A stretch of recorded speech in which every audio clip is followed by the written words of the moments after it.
Hello guys, तो आज हम स्टार्ट कर रहे हैं prohibition of benami property transaction act 1998। तो इस एक्ट में जाने से पहले हम ये सीखेंगे कि ये एक्ट आया क्यों था, क्या दिक्कत हो रही थी इंडिया के अंदर। लोगों ने ना ब्लैक मनी कमा रखी थी बहुत ज़्यादा।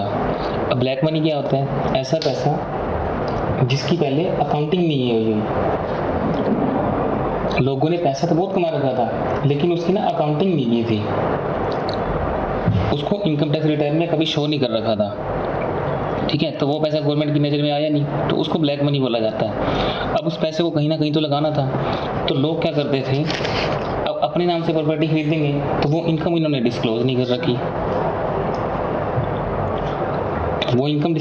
रखी, और अगर प्रॉपर्टी खरीदेंगे तो गवर्नमेंट की नज़र में आ जाती। तो लोगों ने क्या चाल चली, वो बोले क्या करने लगे, किसी और के नाम से प्रॉपर्टी खरीदने लग गए। यानी कि फॉर एग्जांपल मिस्टर ए के पास कोई पैसा था, तो मिस्टर ए अगर अपने नाम से खरीदता तो दिक्कत होती, तो उसने अपने ना क्या कर रहा, एक प्रॉपर्टी अपने ड्राइवर के नाम से खरीद ली, ऐसी एक प्रॉपर्टी अपने एम्प्लॉइज़ के नाम से खरीद ली। तो ऐसे कर करके क्या करता था, वो टैक्स की चोरी करता था। तो उसके लिए इन ट्रांजेक्शन को ख़त्म करने के लिए ना गवर्नमेंट ने ये एक्ट लेके आई, बेनामी प्रॉपर्टी ट्रांजेक्शन एक्ट 1988। इस ट्रांजेक्शन को बोला जाता है बेनामी प्रॉपर्टी। ऐसी प्रॉपर्टी जिसमें एक पर्सन किसी और के नाम से बिना अपना नाम यूज़ किए प्रॉपर्टी को खरीद लेता था और टैक्स की चोरी कर लेता था, तो इसको बेनामी प्रॉपर्टी बोला जाता है। अब जो पर्सन पैसा लगाता है, यानी कि मिस्टर ए का पैसा था, तो इसको बोला जाता है बेनिफिशियल ओनर। जिसके नाम से ये खरीदता है उसको बोला जाता है बेनामीदार। अब गवर्नमेंट को पता चलेगा कि ये प्रॉपर्टी है ड्राइवर के नाम, तो ड्राइवर से जाके पूछेगा गवर्नमेंट, ड्राइवर से पूछेगा तो ड्राइवर क्या बोलेगा, ये प्रॉपर्टी मेरी नहीं है। पकड़ में आ गई ना ये प्रॉपर्टी, कॉन्फिस्केट कर ली जाएगी इस प्रॉपर्टी को। तो ये मैंने आपको एक ओवरव्यू दे दिया कि इस चैप्टर में अपने को पढ़ना क्या है। अब इसके ऊपर पेनल्टी लगाई जाएंगी। बेनामीदार, तुमने बेनामी ट्रांजैक्शन क्यों करी, तो गवर्नमेंट ने इसके ऊपर अच्छी खासी पेनल्टी लगा रखी है। तो इस चैप्टर में हम इसके बारे में पढ़ेंगे, ऐसी ट्रांजैक्शन को हमारे को रोकना है। तो सबसे पहले आता है बेनामी। ये बेनामी क्या मतलब होता है? Benami is a Persian terms which essentially means something without a name. आप कुछ खरीदोगे जो बिना किसी नेम से, यानी कि मैं अपना नाम नहीं यूज़ करूँगा। The present context it means proxy, मतलब मैं अपना नाम यूज़ ना करके प्रोक्सी यूज़ करूँगा। यहाँ पे प्रोक्सी का मतलब क्या होता है, जहाँ पर मैं खुद नहीं जा रहा, जो चीज़ मैं अपने नाम से नहीं कर रहा, किसी और के नाम से कर रहा हूँ, तो उसको हम बोलते हैं proxy. Benami property is a property bought by original owner using a proxy. खरीदेगा ओरिजिनल ओनर प्रोक्सी को यूज़ करके। ऐसा करने से क्या होगा, वो जो अनअकाउंटेड मनी थी ना, वो सेफली अवॉइड करेगा, टैक्स की चोरी करेगा गवर्नमेंट को सेम टाइम पे। Benami transaction are quite prevalent in land purchases where unaccounted money is used to make the purchase. Land के लिए हम इसको यूज़ करते हैं। In this act word benami is used to refer a property asset with no name attached to it. Actual owner is not the person who has legal title to the property. इसमें actual owner वो नहीं होता जिसका legal title उसके ऊपर होता है। अब लीगल टाइटल तो मैंने उसका दे दिया ड्राइवर का, लेकिन एक्चुअल ओनर तो कोई और है। Property, share, debenture, fix deposit, bank account held by one person by another. Former lends his name to the latter is called benamidar. जो अपना नाम यूज़ करने के लिए देता है उसको बेनामीदार बोला जाता है। He does not have any beneficial interest. उसका बेनिफिशियल इंटरेस्ट नहीं है प्रॉपर्टी में, बस वो तो होल्ड कर रहा है, उसने तो अपना नाम दिया है, हाँ चल तू मेरे नाम से ले ले। तो जिसके नाम से तुमने प्रॉपर्टी खरीदी, अब नाम तो किसी और का चल रहा है, उसको बोलेंगे बेनामीदार। और फ़ायदा कौन उठा रहा है, पैसा किसका लगा हुआ है, बेनिफिशियल ओनर का। बेनामी ट्रांजैक्शन एग्जिस्ट करती है 19वीं सेंचुरी से। और अब आता है कि हम ये बेनामी ट्रांजैक्शन करते क्यों हैं, ऐसा क्यों कर रहे हैं, बेनामी ट्रांजैक्शन क्यों कर रहे हैं? टैक्स की चोरी करने के लिए, अनअकाउंटेड मनी डिप्लॉय करने के लिए, उसका यूज़ हो जाए टैक्स की चोरी करने के लिए, रेवेन्यू अथॉरिटी को डिसीव करने के लिए, धोखा देने के लिए, डी फ्रॉड करने के लिए लेंडिंग इंस्टीट्यूशन के साथ, अपनी इनकम को बेनामी प्रॉपर्टी से ग्रो करने के लिए, ताकि पैसा 2 नंबर में लगा रहे और वहाँ से पैसा ग्रो होता रहे। अपने रिटर्न में दिखाएंगे नहीं, गवर्नमेंट को नहीं दिखाएंगे, ना टैक्स देंगे। नेटवर्थ को मैनिपुलेट करता है, ये है इनकम ज़्यादा दिखाते कम हो। तो ठीक है, उसके बाद हमारा आता है benami transaction prohibition amendment act 2016। बेनामी एक्ट पहले भी था लेकिन इसको अमेंड किया गया था 2016 के अंदर। अमेंडमेंट करके इन्होंने क्या करा था, एक तो इन्होंने क्या करा था कि ये जो रिग्रेस इम्प्रिजनमेंट डाल दी थी इसके अंदर, जो पनिशेबल अमाउंट था वो बढ़ा दिया था। रिग्रेस इम्प्रिजनमेंट कर दी थी, जो कि पहले 3 साल होती थी, अब बढ़ा के उन्होंने कर दी 7 साल। मिनिमम 1 साल की आपको सजा आएगी और 7 साल तक उसको एक्सटेंड किया जा सकता है। प्लस इन्होंने क्या कर दिया, फेयर मार्केट वैल्यू, जितनी की प्रॉपर्टी होगी ना उसकी फेयर मार्केट वैल्यू होगा, उसका 25% आपको फाइन लगाया जाएगा। ये इन्होंने अमेंडमेंट करके पेनल्टी डाली थी। और पहले इसका था जैसे बेनामी transaction act 2060 came into effect from 1 November 2016। After coming into effect of benami transaction amendment, इसका रीनेम कर दिया, इसका नाम रख दिया prohibition of benami property transaction act 1988, और इसके अंदर ये वाली पेनल्टी लगा दी थी।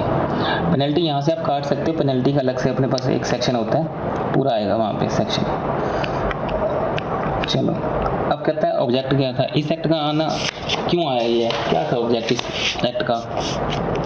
ये एक्ट कहता है मेरे 2 ही ऑब्जेक्ट हैं, ठीक है, मैं बेनामी ट्रांजैक्शन नहीं होने दूंगा, उसको रोकूंगा, टू प्रोहिबिट बेनामी ट्रांजैक्शन, और दूसरा है टू रिकवर प्रॉपर्टी हेल्ड बेनामी। अगर आपने कोई प्रॉपर्टी ऐसे बेनामी से रिकवर वो कर रखी है, खरीद रखी है, तो उसकी रिकवरी करवाना, टू रिकवर प्रॉपर्टी हेल्ड बेनामी। अब तीसरे इन्होंने डाल दिया टू, जो इनसे मिलते जुलते कनेक्टेड जो भी काम होंगे वो।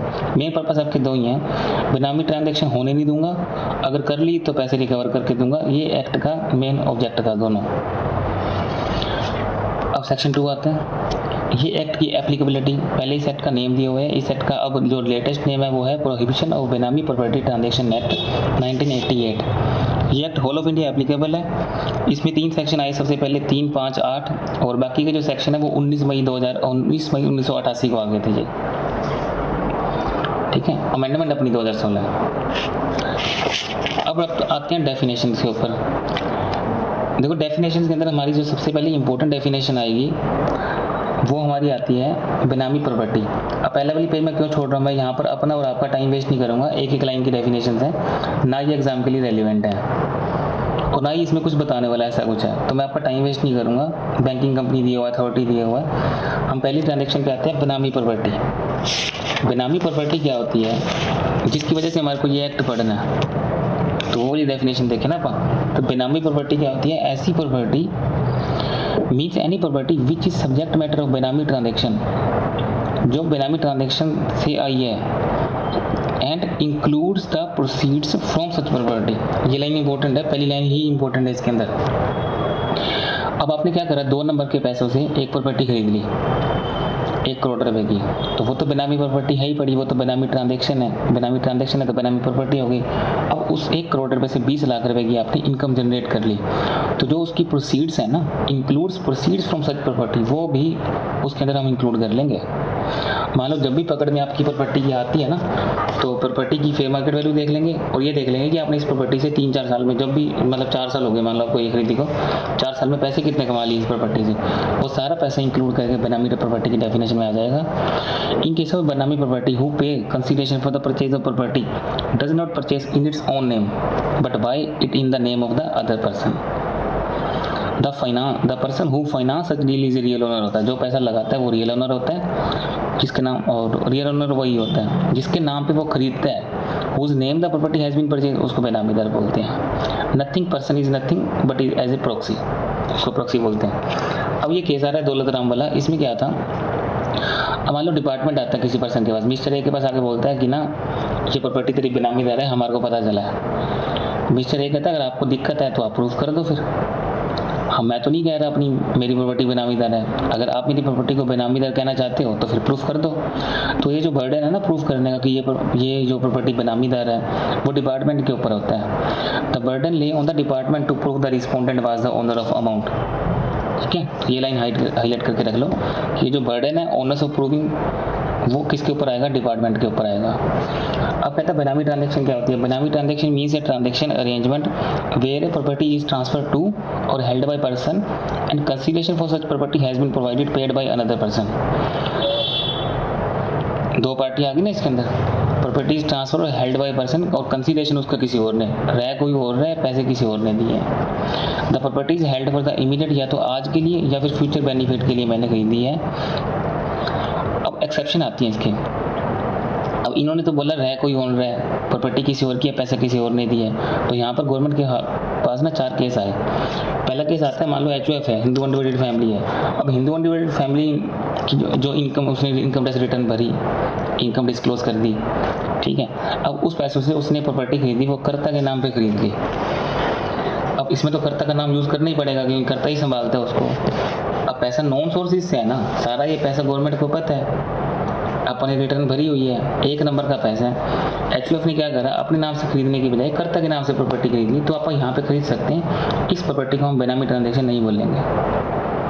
दूसरा कहता है फिड्यूशरी कैपेसिटी पे आपने कोई चीज़ खरीद ली। अब कोई ट्रस्ट है, संस्था है, अब उस संस्था ने क्या करा, उसमें मेंबर तो बहुत सारे होंगे, बहुत सारे लोगों ने उसके अंदर पैसा लगा दिया, लेकिन उस संस्था को चलाने के लिए एक ट्रस्टी होता है, चला तो एक ही जना रहा है उसको, ट्रस्टी।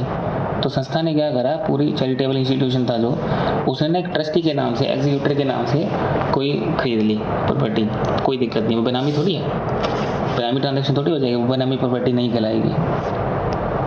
ऐसे पार्टनरशिप में पार्टनर के नाम से खरीद ली, कंपनी में डायरेक्टर के नाम से खरीद ली, कोई दिक्कत नहीं है, बेनामी दर नहीं होगी वो। ऐसी मान लो हस्बैंड ने स्पाउस के नाम से खरीद ली, बच्चों के नाम से खरीद ली, नॉन सोर्सेज से ध्यान रखना, नॉन सोर्सेज ध्यान रखना बिल्कुल हाईलाइट करके। 1 नंबर के पैसे से आप कुछ भी खरीदो, कोई दिक्कत नहीं है गवर्नमेंट को। नॉन सोर्सेज, सोर्स पता होनी चाहिए आपको, ये पैसा कहाँ से आया था। नॉन सोर्स का मतलब ये पैसा कहाँ से आया था, ये हमारे को पता है, गवर्नमेंट को पता है, आपने पहले डिक्लेयर किया हुआ है। ऐसे आपने ब्रदर सिस्टर के नाम से खरीद ली, लीनियल असेंडेंट डिसेंडेंट, ठीक है। और individual appear as joint owner in the document, consideration for such property has been provided paid out of known sources. Joint owner भी खरीद सकते हो, 2 जने मिलकर खरीद सकते हो, और बस सोर्स नॉन होना चाहिए। इस 4 केस में आपकी प्रॉपर्टी बेनामी नहीं कहलाएगी। तो आप पहले पढ़ रहे थे क्या, बेनामी ट्रांजेक्शन कौन कौन सी होती हैं। बेनामी ट्रांजेक्शन में दूसरी कौन सी ट्रांजेक्शन आ रही है, अगर आपने कोई ऐसी ट्रांजेक्शन खरीदी जो फिक्टिशियस नेम से खरीदी। फिक्टिशियस नेम का मतलब होता है लोगों, चलो ये तो ठीक है, पहले वाला एग्जांपल आप ले रहे थे, भाई ड्राइवर के नाम से खरीद दिया। अब ड्राइवर तो एग्जिस्ट तो करता है कम से कम, आप उसको पकड़ तो सकते हैं, लेकिन कुछ लोग तो ऐसे बंदों के नाम से प्रॉपर्टी खरीद रहे हैं जो मर गए, जो एग्जिस्ट ही नहीं करते, उस नाम का बंदा है ही नहीं, fictitious.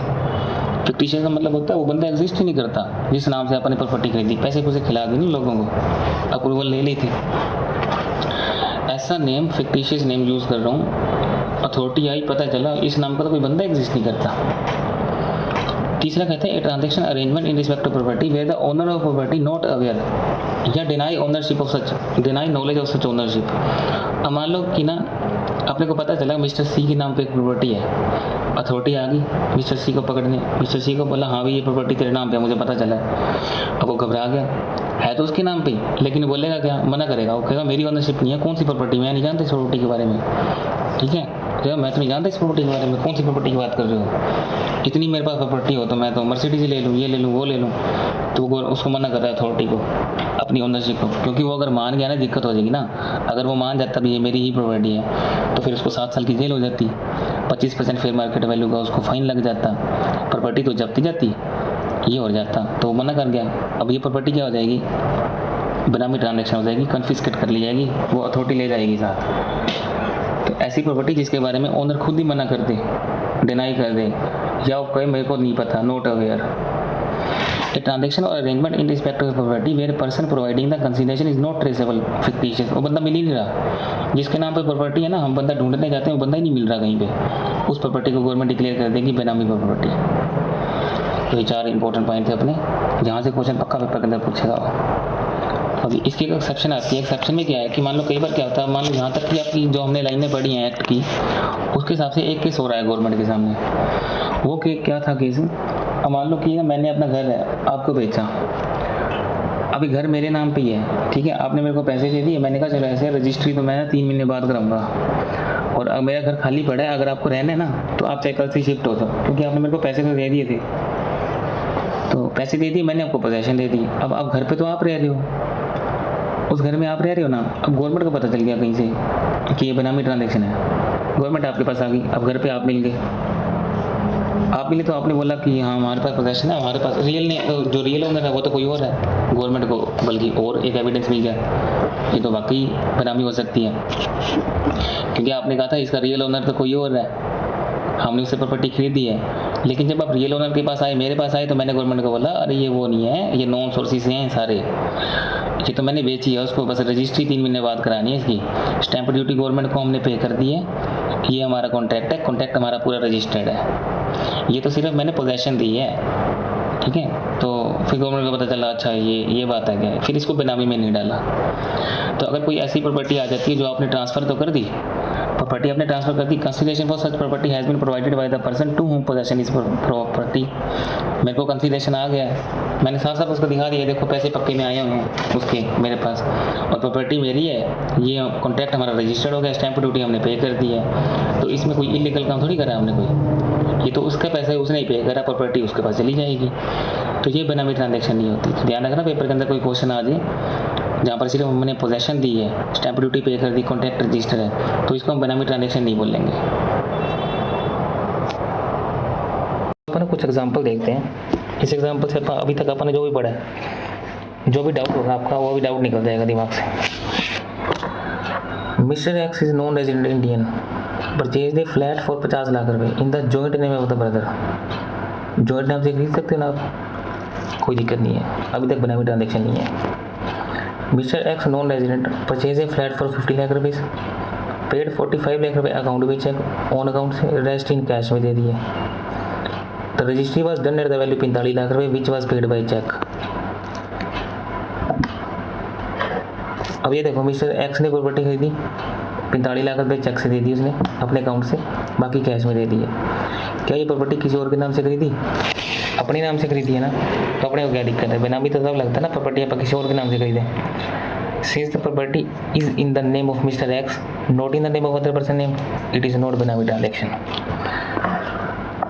Mister X non resident Indian purchase a flat for 50 lakh rupees in the joint name of the brother himself, made the payment from some unknown sources. यहाँ पे गलती कर दी इसने, भाई के नाम से खरीद तो सकता था जॉइंट नेम पे, लेकिन सोर्स नोन होना चाहिए था। अब ये कह रहे हैं कि हमारे को पैसा नहीं पता पैसा कहाँ से आया है, अननोन सोर्स, ये बेनामी प्रॉपर्टी आ गई। Mister X resident Indian holding a property which is registered in the name of a some unknown person, unknown आती है बस benami property. Mister X is non resident purchase a flat 50 lakh rupaye in the name of wife, wife के नाम पे ले सकते हो, कोई दिक्कत नहीं। Mister X non resident Indian purchase a flat 50 lakh rupaye, paid 40 lakh rupaye account में चेक, 5 लाख रुपए उसने अननोन पर्सन से दे दिए। ओह यहाँ गलती कर दी, 5 कैश दे दिए, वो कोई दिक्कत नहीं। तो गड़बड़ कितने अमाउंट की करिए? 5 लाख रुपए की, अननोन सोर्स है, 5 लाख रुपए इसकी बेनामी ट्रांजेक्शन मान ली जाएगी। पूरे नहीं माने जाएंगे, सिर्फ 5 लाख मानी जाएंगे। Mister X resident Indian purchase a flat for 50 lakh rupaye in the name of his son who is resident USA but he deny the ownership. बच्चा मुकर गया तो भाई बेनामी में डाल दो फिर। Mister X is resident Indian sold a flat which was not in his name but was registered in the name of some unknown person, unknown आ गया, ठोक दो बेनामी में। Mister X is resident Indian purchase a flat for 50 lakh rupees but the payment was made by some unknown person, benami. Unknown source आते बेनामी। अब हमारी आ गई इस चैप्टर की सबसे important definition, benamidar. Benamidar means a person or a fictitious person as the case may be in whose name the बेनामी property is transferred, जिसके नाम पे प्रॉपर्टी ली जाती है। Includes A person who lands his name, यानी कि जो अपना नाम देता है। यानी कि हमारे एग्जांपल में ड्राइवर चलता आ रहा है, वो ड्राइवर ने अपना नाम दिया भी ये प्रॉपर्टी मेरे नाम से खरीद ले, तो वो बेनामीदार कहलाएगा। Any person who intentionally lend his name, allow his name to be used for transferring, holding बेनामी property is also a बेनामीदार। जो हमारी केस स्टडी आएगी अगर इस चैप्टर से, तो उसके अंदर 2 MCQs यही होते हैं कि इसके अंदर बेनामीदार कौन है और बेनिफिशियल ओनर कौन है। तो 2 नंबर हमारे इसी डेफिनेशन से आ जाएंगे। तो जिसके नाम से हम प्रॉपर्टी खरीदते हैं उसको बेनामीदार बोलते हैं। उसके बाद हम पढ़ेंगे बेनिफिशियल ओनर। बेनिफिशियल ओनर कौन होगा? Means a person whether his identity is known or not who for whose benefit the benami property is held by benamidar. यानी कि हम ये भी देख सकते हैं जिसने ये पैसा लगाया है, जो एक्चुअल ओनर है। A person who enjoy the benefit of benami property is the beneficial owner and it is the benamidar who hold the property for the benefit of the beneficial owner. तो बेनिफिशियल ओनर कौन होगा? जो पैसे लगाता है, जिसके पैसे होते हैं वो बेनिफिशियल ओनर, जिसके नाम से वो खरीदता है वो बेनामीदार। इसके बाद हमारी इंपॉर्टेंट डेफिनेशन आती है फेयर मार्केट वैल्यू की। बाकी तो देखो एक एक लाइन की जस्ट आप रीड कर सकते हैं, बोर्ड, डायरेक्टर, ये बिल्कुल एक सिंपल रीडिंग वाले हैं, इसलिए मैं कवर नहीं कर रहा। फेयर मार्केट वैल्यू इसके अंदर इंपॉर्टेंट है, यहाँ से भी आ सकती है केस स्टडी। इसको हम सीखेंगे, ये प्रैक्टिकल है, तो कोई प्रैक्टिकल एग्जांपल्स इसको सीखेंगे, ये सब प्रैक्टिकल है। और हमारी प्रॉपर्टी की डेफिनेशन आती है। प्रॉपर्टी की मीनिंग आपको पता होना चाहिए। Property means assets of any kind whether movable, immovable, tangible, intangible, corporeal or incorporeal, includes any right, interest, legal documents, सभी इसके अंदर कवर कर ली जाएंगी।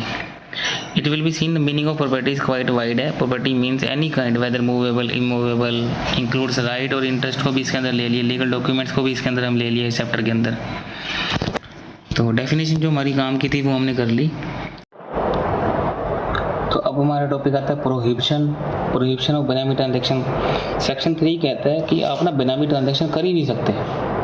बेनामी ट्रांजैक्शन तो आपको करनी ही नहीं है। No person shall enter into any benami transaction. अगर आपने कर दी तो हम आपके ऊपर पनिशमेंट लगाएंगे। पनिशमेंट फॉर बेनामी ट्रांजैक्शन क्या है, यहाँ पर आगे मैंने कहा था डिटेल में आएगी आगे। Whoever enter into any Benami transaction shall be punishable with the imprisonment for a term which may extend to 3 years। Minimum 1 year है और मतलब इन्होंने एक्सटेंड करके इसको 3 ईयर कर दी थी, या फिर फाइन लगा दिया था, या दोनों लगा दी थी। ये पहले का एक्ट के बारे में बताया हुआ है, ये पुरानी पेनल्टी है, ठीक है, इन्होंने ये बताई।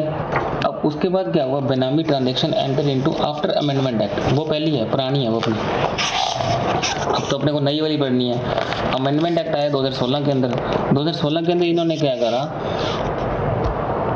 whoever enter into any Benami transaction on or after date of the commencement of Benami Transaction Act, notwithstanding anything contained in subsection 2, punishable हो जाएगा। कैसे कैसे, it is noted that there is a complete prohibition है। हमने तो आपको बोला था करनी नहीं है ये, तो इन्होंने क्या कर दिया, imprisonment for a term extended to 3 year जो था, फाइन और बहुत था, ये था। If a person enter into any benami transaction on or after 1/11/2016, यहाँ पर इन्होंने अमेंडमेंट कर दी। क्या कर दी, अब करो आप 1/11/2016 के बाद अगर आपने कोई ट्रांजैक्शन कर दी ना, बेनामी ट्रांजैक्शन होगी, रिगरस इम्प्रिजनमेंट में डालेंगे आपको, जो कि मिनिमम 1 साल और मैक्सिमम 7 साल, प्लस पहले और होता था, अब एंड लगा के 25% ऑफ फेयर मार्केट वैल्यू इसको पेनल्टी लगा दी, फाइन लगा दिया। तो अब जो अपनी काम की है ना वो ये है, 7 साल की जेल है और 25% फेयर मार्केट वैल्यू का क्या लगा दिया, फाइन लगा दिया। अब देखो ये टॉपिक तो सिर्फ इतना ही है, यहाँ पर अपना सेक्शन 3 खत्म। कंपिटेंट अथॉरिटी के बारे में बताया हो क्या होता है, और पेपर के लिए ये इंपॉर्टेंट है। तो पेपर में ज़्यादा से ज़्यादा ये मुश्किल क्या कर देगा इस पॉइंट के अंदर, सोच के देखो तुम क्या कर देगा। रिगरस इम्प्रिजनमेंट है, मिनिमम 1 ईयर और मैक्सिमम 7 साल। इसमें तो कोई पंगे ले नहीं सकता वो अपने से, या तो वो अपने से क्या करेगा, पंगा कहाँ ले सकता है, 25% की लिमिट भी अपने को याद हो जाएगी। अब वो पंगे कहाँ लेगा अपने से, फेयर मार्केट वैल्यू की जगह कॉस्ट दे देगा पेपर के अंदर साथ में, और वहाँ पर कंफ्यूज हो जाएंगे। तो यहाँ पे हाईलाइट करके रखना फेयर मार्केट वैल्यू, दोनों गिवन होगी आपको, जान के कंफ्यूज करेगा ना, पेपर के अंदर देना भी है ये सेक्शन उसने। तो 25% फेयर मार्केट वैल्यू का लेना है अपने को, ठीक है, ये हो जाएगा अपना। या फिर ज़्यादा से ज़्यादा क्या कर सकता है, डेट दे सकता है, 1/11/2016 ऑन भी है, 1/11/2016 या उसके बाद अगर ये ट्रांजेक्शन करिए ना तो अपने ऊपर ये पेनल्टी है, नहीं तो फिर पुरानी वाली पेनल्टी लगा देंगे। ओपन बुक पेपर है, देख लेंगे। चलो सेक्शन नंबर 4 क्या कहता है, prohibition of transfer of recover property held बेनामी। ये और ज़बरदस्त सेक्शन है। ये कहता है, अब मान लो बिना मिस्टर ए था अपने एग्जाम्पल में, मिस्टर ए ने अपनी प्रॉपर्टी ड्राइवर के नाम पे करवा दी। अब दुनिया का कोई लॉ, इंडिया का कोई ऐसा लॉ नहीं है कि जो ये प्रॉपर्टी उसे वापस दिलवा दे। अब मान लो कल को ड्राइवर मना कर गया ना, मैं तो नहीं देता, तो बस रियल ओनर उससे पैसे वापस नहीं ले सकता अपनी प्रॉपर्टी।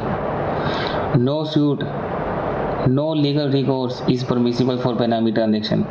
ना वो केस कर सकता ना क्लेम कर सकता। Any property held benami against the person in whose name property is held against any person या on behalf of a person claiming to be real owner, कर ही नहीं सकते आप केस करके वापस ले ही नहीं सकते। प्रोहिबिशन है, रिकवरी हो ही नहीं सकती बेनामी के अंदर। नो डिफेंस, कोई बचाव नहीं हो सकता किसी टाइप का। No defence based on any right respect of any property held benami. एक बार प्रॉपर्टी बेनामी हेल्ड डिक्लेयर होगी, आप पैसे वापस नहीं ले सकते। डरते भी थे लोग, फिर भी करते थे। पहले उसके पास उससे ना वो रिकवरी वाला भी डॉक्यूमेंट पहले से ही साइन करवा के रख लेते थे। फिर भी चलो, प्रॉपर्टी हेल्ड बेनामी लाइबल टू कन्फिस्केशन। अब कन्फिस्केशन हो जाती है सेक्शन 5 के अंदर। अब जो प्रॉपर्टी आपको पता चल गई ये बेनामी ट्रांजैक्शन है, कॉन्फिस्केट कर दो। गवर्नमेंट के पास पूरी पावर है, उसको वही कन्फिस्केशन कर देगी। Any property which is subject matter of benami transaction shall be liable to be confiscated by central government. और सेंट्रल गवर्नमेंट अथोराइज करेगी property benami transaction. Single stringent provision है, benami transaction wise confiscated shall not be capable of being used by the beneficial owner. ये line भी इसके अंदर important है। एक बार आपकी प्रॉपर्टी कॉन्फिस्केट होगी, उसके बाद रियल ओनर उसको यूज़ नहीं कर पाएगा, बेनिफिशियल ओनर उसको यूज़ नहीं कर पाएगा। When confiscated shall not be capable of being used by the beneficial owner। Property को यूज़ नहीं करने देंगे आप उसको। सेक्शन 6 आता है प्रोहिबिशन ऑन री ट्रांसफर ऑफ प्रॉपर्टी। अब ये बात आगे वाली जो मैं कर रहा था अभी आपसे, री ट्रांसफ़र नहीं। अब मान लो ये कहता है कि यार ऐसे है, वो प्रॉपर्टी ना मेरे को री ट्रांसफ़र कर दे, मेरे नाम पे वापस कर दे। जो मिस्टर ये था वो ड्राइवर को कहता है ऐसे मैंने तेरे नाम पे करी थी ये प्रॉपर्टी, अब तू मेरे नाम पे कर दे वापस। गवर्नमेंट कहता है ना, री ट्रांसफ़र अलाउड नहीं है। अब हमने ये कन्फिस्केट कर ली, तेरी प्रॉपर्टी बेनामीदार हमने डिक्लेयर कर दी। No person being a benamidar. अब बेनामीदार ना इसको री ट्रांसफ़र नहीं कर पाएगा प्रॉपर्टी बेनिफिशियल ओनर को। बिल्कुल अलाउड नहीं है, 1% भी अलाउड नहीं है कि ड्राइवर उसको मिस्टर ए को ये प्रॉपर्टी वापस दे दे ना। और अगर तूने कर भी दी ना, किसी तरीके से कर भी दी, तो वो नल एंड वॉइड हो जाएगी। अब तो हम ड्राइवर के हाथ से खींचेंगे वो। बेनिफिशियल ओनर कौन है भाई? अथॉरिटी कहेगी कौन बेनिफिशियल ओनर, जा भी ड्राइवर है अपने लिए हमारे सामने, तो इसको ही पकड़ो। Transfer of property under scheme of undisclosed income announce by the central government. ये डिमोनेटाइजेशन हुआ था ना, ये एक्ट। एक बात और बताऊँ, डिमोनेटाइजेशन से याद आ गया, इसकी एप्लीकेबिलिटी कब हुई थी? ये देखो 1/11 को आया था ना ये, अभी अपन ने देखा था 1/11 को आया था। ये देखो ये एप्लीकेबिलिटी 1/11/2016 को हुई थी ना। ये सारी प्लानिंग थी पूरी, और डिमोनेटाइजेशन 8/11 को आया था। तो ये पूरी प्लानिंग थी। उससे पहले एक हफ्ता पहले इन्होंने क्या कर दिया था, पूरा एक्ट अमेंडमेंट कर दी थी इस एक्ट के अंदर। तो वो जो स्कीम आ रही है अपने पास, ये स्कीम क्या थी? गवर्नमेंट ने बोला था भी ऐसे है, अभी तुम्हारे को ना हम एक मौका दे रहे हैं, जिसके पास भी ऐसी कोई प्रॉपर्टी पड़ी है जो पहले डिक्लेयर नहीं करी है, हम आपको एक मौका दे रहे हैं, अपनी प्रॉपर्टी को डिक्लेयर कर दो, हमारे को पहले बता दो कि आपके पास ये प्रॉपर्टी है, फिर हम आपके ऊपर ना बेनामी ट्रांजैक्शन एक्ट नहीं लगने देंगे। नहीं तो बाद में पकड़ आ गई ना अपनी, तो आपके ऊपर फिर हम तकड़ियाँ पेनल्टियाँ ठोकेंगे। रिग्रेस इम्प्रिजनमेंट है 7 साल की, 25% फेयर मार्केट वैल्यू का फाइन लगा देंगे। या तो आप अभी बता दो हमारे को, हम आपको मौका दे रहे हैं कुछ टाइम का। तो वहाँ पर एक स्कीम आई थी अनडिस्क्लोज इनकम डिक्लेयर करने की।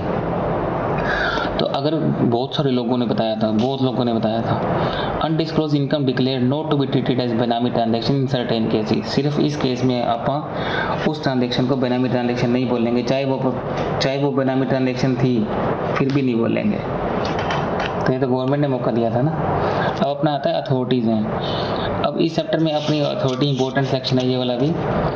अथॉरिटी कौन कौन होएगी, कौन जाएगा वहाँ पे कॉन्फिस्केट करने, किसके पास क्या क्या पावर है? The competent authority authorised under section 5 smuggler foreign exchange manipulator. जो वहाँ की अथॉरिटी है ना स्मगलर फॉरेन एक्सचेंज मैनिपुलेटर की, उसी को ही हमने एडजुडिकेटिंग अथॉरिटी बना दिया कि तू ये वाला काम भी संभाल। और वहाँ पर यह भी लिखा हुआ है स्मगलर फॉरेन एक्सचेंज के अंदर, एक्ट के अंदर, विच प्रोवाइड्स कॉम्पिटेंट अथॉरिटी के पास पावर है सेंट्रल गवर्नमेंट में चाहे तो ऑर्डर दे के पब्लिश कर सकती है ऑफिशियल गजट के अंदर, मैनी ऑफिसर को ऑथराइज कर सकती है काम करने के लिए ना, जो उसको लगे भी कुछ मेरे को ऑफिसर और चाहिए जिनका रैंक जॉइंट सेक्रेटरी से ऊपर होगा, जॉइंट सेक्रेटरी या उससे ऊपर होगा, बिलो नहीं हो सकता।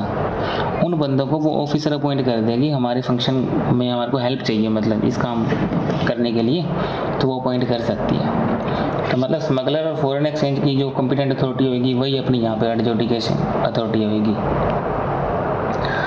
उसके बाद आता है अथॉरिटी। इस चैप्टर के अंदर हमारी 4 अथॉरिटी आएंगी, एक इनिशिएटिंग ऑफिसर, एक अप्रूविंग अथॉरिटी, एक एडमिनिस्ट्रेटिव और एक एडजुडिकेटिंग अथॉरिटी। अब इनके अलग अलग काम है। देखो जैसे वो इनिशिएटिंग ऑफिसर का क्या काम है, अब कोई प्रॉपर्टी का नोटिस देना है, अटैचमेंट करनी है, तो ये वाला काम तो इनिशिएटिंग ऑफिसर ही कर लेगा। और कोई एविडेंस के लिए आपको फर्निश करने के लिए नोटिस भेजना है तो अप्रूविंग अथॉरिटी काम करेगी। एडमिनिस्ट्रेटर का काम है पोजेशन और मैनेजमेंट ऑफ कन्फिस्केट प्रॉपर्टी, जो प्रॉपर्टी कन्फिस्केट की जाएंगी उसकी पोजेशन करना, मैनेजमेंट करना। इसे करेगा कौन? एडजुडिकेटिंग अथॉरिटी जाके कन्फिस्केट करेगी।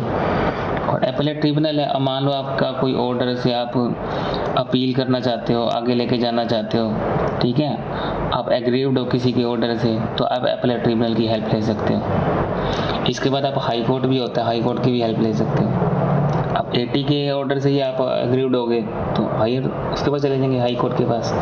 चलो वो टॉपिक अपना आएगा अभी। अब कहता है power of authority. In authority के पास क्या क्या पावर होती है? सिविल कोर्ट की सारी पावर है। सिविल कोर्ट की पावर मतलब dice, DICE, discovery inspection, I से इशूइंग कमीशन, C से compelling production books of accounts, E से इन्फोर्सिंग एविडेंस ऑफ एविडेंस, ठीक है, एनी अदर मैटर वो डाल देना। Person summoned by authority are bound to attend. ये समन का नोटिस क्या होता है? समन का नोटिस का मतलब होता है you have to personally present.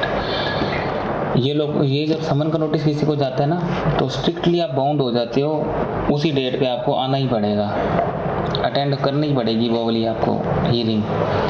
आप आओ, आपका साथ CA आए या जो भी है रिप्रेजेंटेटिव आए, आपका ऑथराइज्ड रिप्रेजेंटेटिव, लेकिन सेम डेट को आपको आना पड़ेगा, यू हैव टू बाउंड। तो ऑल द पर्सन जिसको समन नोटिस जाएगा वो बाउंड है अटेंड करने के लिए, चाहे खुद या फिर अथराइज एजेंट के थ्रू। यानी कि अब आप खुद तो करोगे नहीं, चार्टर्ड अकाउंटेंट, कॉस्ट अकाउंटेंट ये आएंगे। They are also bound to state the truth. Truth बताएंगे, जो भी आपसे पूछा जाएगा आप सच बताओगे, जो आपसे डॉक्यूमेंट मांगे जाएंगे वो आप डॉक्यूमेंट प्रोवाइड करोगे। और जो भी मैं तुम्हारी जुडिशियल प्रोसीडिंग कर रहा हूँ वो जुडिशियल प्रोसीडिंग तुम्हारी डीम्ड मान ली जाएंगी कि इंडियन पेनल कोड के सेक्शन 193 और 228 के अकॉर्डिंग हुई है। असिस्टेंस ऑफ पुलिस, अगर आपको लगता है कि आपको पुलिस की हेल्प लेनी पड़ेगी, ये ऐसे तो नहीं मानते, ठीक है, पुलिस की हेल्प लेनी पड़ेगी तो आप पुलिस को कॉल कर दो, रिक्वेजिशन ऑफ सर्विस, पुलिस की हेल्प ले सकते हो। सेंट्रल गवर्नमेंट, स्टेट गवर्नमेंट के ऑफिसर की हेल्प ले सकते हैं। वहीं लोकल आपके शहर के अंदर ही सेंट्रल गवर्नमेंट, स्टेट गवर्नमेंट के जो ऑफिसर होंगे आप उनकी मदद ले सकते हो।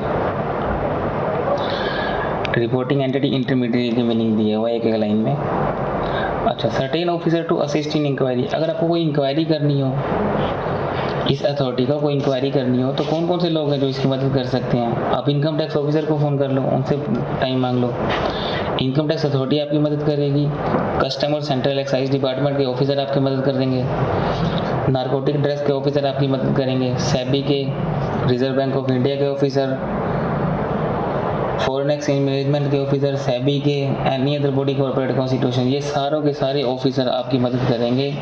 कोई भी आपको इंक्वायरी चाहिए, इनको फ़ोन करो, इनसे मीटिंग करो, सब आपको बेनामी ट्रांजैक्शन के बारे में, उस पार्टी के बारे में जो भी बातें पूछनी है वो आपको बता देंगे।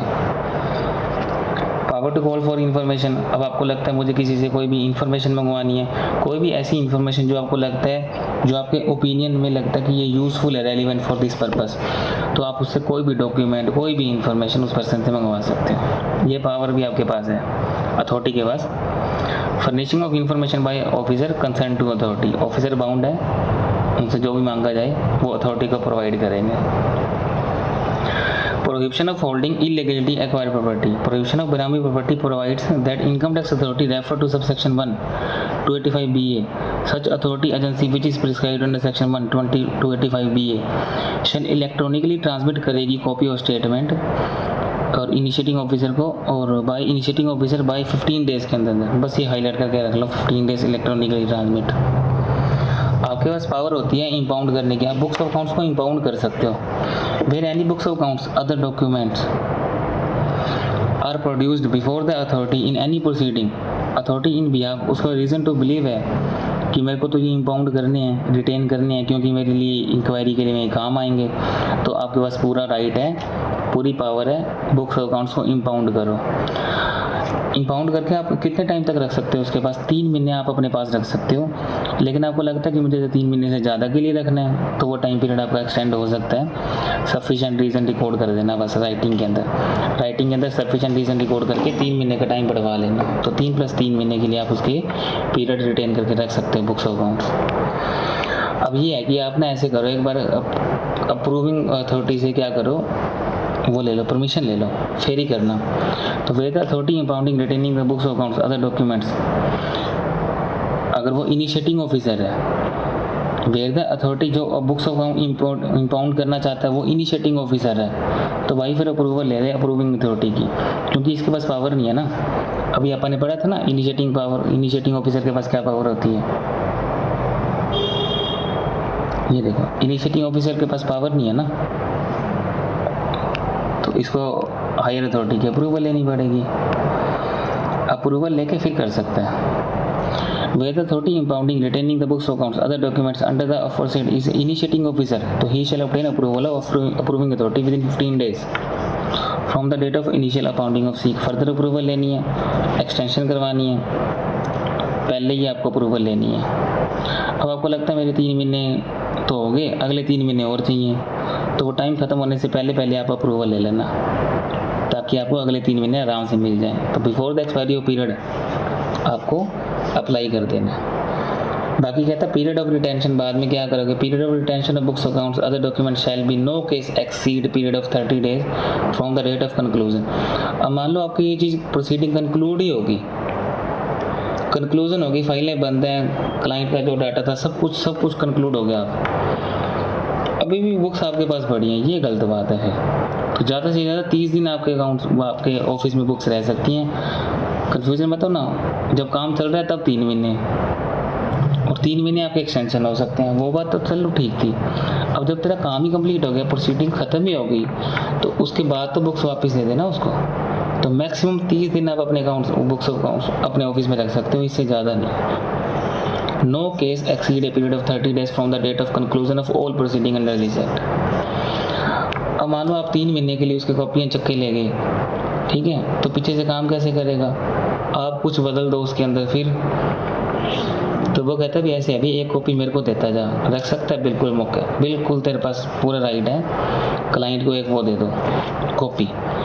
The person from whom books, accounts, other documents were impounded shall be entitled to obtain copies। लग सकता है भाई, लग सकता है, तेरी बुक्स में वापस कर दूंगा on the expiry of period specified, books of accounts, other documents shall be returned to person